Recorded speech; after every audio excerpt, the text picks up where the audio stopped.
Anticipatory bail के ऊपर supreme court ने अपने एक रीसेंट जजमेंट में ये क्लियरली बोला है कि एंटीसिपेटरी बेल को हम एक लिमिटेड टाइम पीरियड में बाउंड नहीं कर सकते हैं। केस है 2020 का, जो है Sushila Agarwal versus state NCT of Delhi, जिसमें कि कोर्ट ने इस डिसीजन को रीइंफोर्स करते हुए ये बातें कही हैं। कोर्ट के अनुसार यदि एक बार जब एंटीसिपेटरी बेल दे दी जाती है तो जनरली वो ट्रायल के एंड होने तक इन्फोर्स रहती है।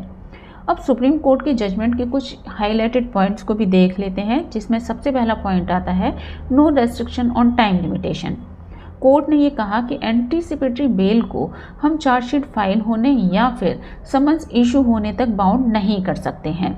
ये आर्टिकल 21 का उल्लंघन माना जाएगा, जो कि राइट टू लाइफ और लिबर्टी की बात करता है। दूसरा है एक्सेप्शन। इस लिमिटेशन को केवल किसी असाधारण परिस्थिति या फिर कोर्ट इसके लिए कोई स्पेसिफिक रीज़न बताता है तो इसको लगाया जा सकता है। तीसरा है एडिंग न्यू चार्जेस। यदि पुलिस इन्वेस्टिगेशन के दौरान किसी ग्रेव ऑफेंस को जोड़ती है तो पुलिस उस एक्यूज को डायरेक्ट गिरफ्तार नहीं कर सकती है।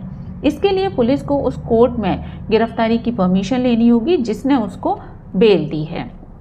और चौथा पॉइंट है इसमें इम्पॉर्टेंस ऑफ आर्टिकल 21। कोर्ट ने ये बोला कि अरेस्ट कोई रेगुलर प्रोसेस नहीं है, इससे कॉन्स्टिट्यूशन का आर्टिकल 21 प्रभावित होता है, जो कि राइट टू लिबर्टी और फ्रीडम की बात करता है। अब बात करते हैं इस प्रोटेक्शन के कुछ कंडीशंस की।